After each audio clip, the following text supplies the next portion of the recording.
Hi there. We're going to talk about drawing comb. That's the process of bees adding comb, beeswax comb, to the foundation we provide them in our frames. For bees to draw comb out, they need intense nectar flow. But we can simulate that with feeding as we've done in this situation. 2 weeks ago, we installed this nucleus colony, 4 frames of bees into a brand new hive. New beekeepers are at a significant disadvantage with those brand new beehives because there's no comb for bees to expand into. So it's a bit of early over when you first get into beekeeping. When you buy a nucleus colony, all the comb they have are on those 4 frames. If you have package bees where people use those, you can certainly be starting off with no comb at all. So we're going to talk through that process. I'll set the news out of the way here. We put this feeder on 2 weeks ago, and we put 1.5 gallons, 2 gallons of sugar syrup inside that feeder right at the time we installed the nucleus colony. Just try that off, and there you see how bees do it. Right inside the feeder, you can see that it's quite heavy. They've taken that all down. They built a lot of some excess beeswax here, and when I look down between the frames, I can see some nice white capping wax. When beeswax is first produced by bees, it's a pure white color. It gets travel stain from bees walking over, so it goes more yellow color over time. Let's start. We'll try that second frame out here. So lift that up slowly and carefully.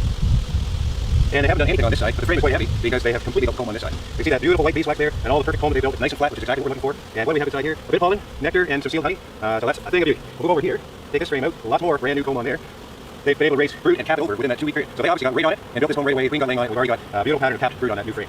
The cappings on, when you have new comb like this are a light color. On darker comb, it's a darker color. Because these move beeswax around and everything takes on a different hue. On this side of the frame, we've got some cappings up here, and in this area here we have eggs and larvae all through here. Without the comb on this surface, the queen would have not had that room to lay. For the first week after we installed the nuke, we had cold weather, and they would not have built any comb at all. So it was a really good thing we had that feed on. We just had a good thing when it's coming in. But we're going to carry on and feed this colony a little bit more to try and make sure they draw the comb out all the way across. This frame here has no foundation, no comb built on it at all. And just looking down in here, you can see that these 2 frames don't have any comb built on them either. So we're going to feed them more. Yeah, if we super the hive before they draw these outside combs, they just kind of abandon them and they move up, and they never draw those out. So the hive would be at a disadvantage going into the winter. So we'll close back up. The frame's back in the same orientation. And then we'll put the feeder on. And we'll put on approximately 2 gallons of sugar syrup. Pour that in there. Pour some in here. And just to let the bees know there's a little bit of syrup on top, we'll pour a little bit down the middle, and now get them looking around and find that syrup. Then we close the hive up with the air cover and the lid. Really that colony for about a week now.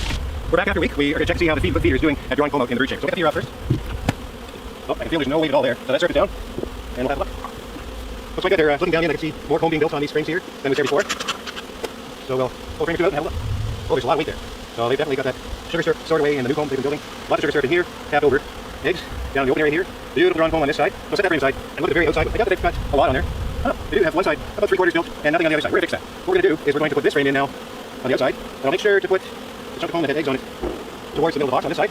And then we'll put our least drawn comb towards the middle. They'll really want to get that comb there for the queen to lay on, so they'll draw that out pretty quickly. And we've done that little switch around there to help encourage them to draw it out. They don't really draw out comb on the very outside quickly. I want to speed things up a little bit. So we've shifted that around so that outside frame is now in this position. We're going to check the other side over here. Yeah, they've done even less on this side. So there's nothing done there at all. We'll check on this one. Quite heavy. A lot of comb. Just a little bit of comb. Okay, so what we're going to do with that is set it aside too. This one is completely drawn, full of honey. Our sugars are on. We're going to put that to the outside. Then we're going to put our least drawn comb right here.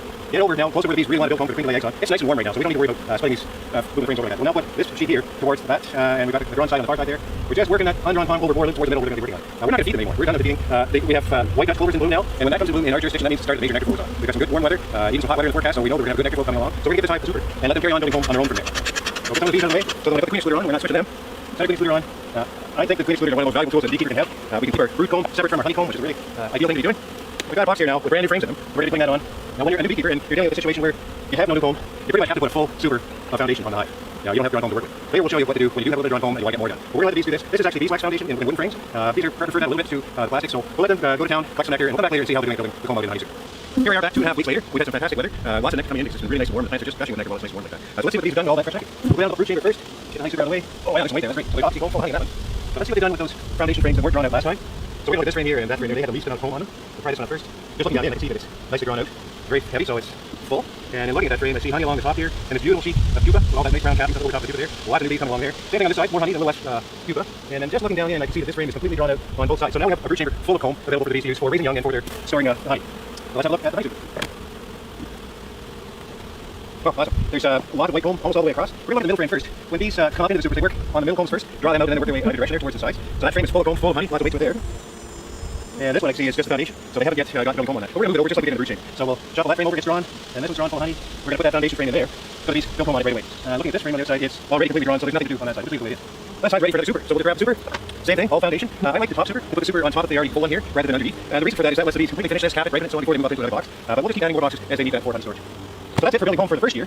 Once we get into subsequent years, we then have the comb that has been built here that we've extracted, so we have all this drawn comb. And that gives us a bit of advantage because what we like to do is to put foundation frames, brand new frames, in between frames that are drawn out. So we alternate that as we go across. This frame has lots of sticky from the honey that was left over from extracting, so it helps draw these up through the excluder, up into the honey super. And then once they're up there, the fact that there's comb on either side of the foundation means there's a little less space in there, so they build really good comb right on the foundation where we want it. And that helps with getting more comb built out as we need to. Now the brood chamber. we may periodically need to be drawing out comb as well.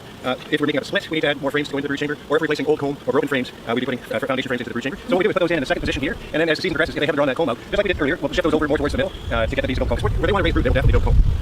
Once we got our comb built, it's a real asset for the beekeeper. These are just some methods that work for us. There's other ways of doing this, but we really like these methods here. I quite enjoy the process of watching that comb being built, that beautiful pristine white wax, and seeing the honey fill that up. It's really rewarding to watch. Those of you that are new beekeepers and just building your comb, I'm sure you're going to really enjoy that experience of watching that being built. Thanks for watching. See you next time.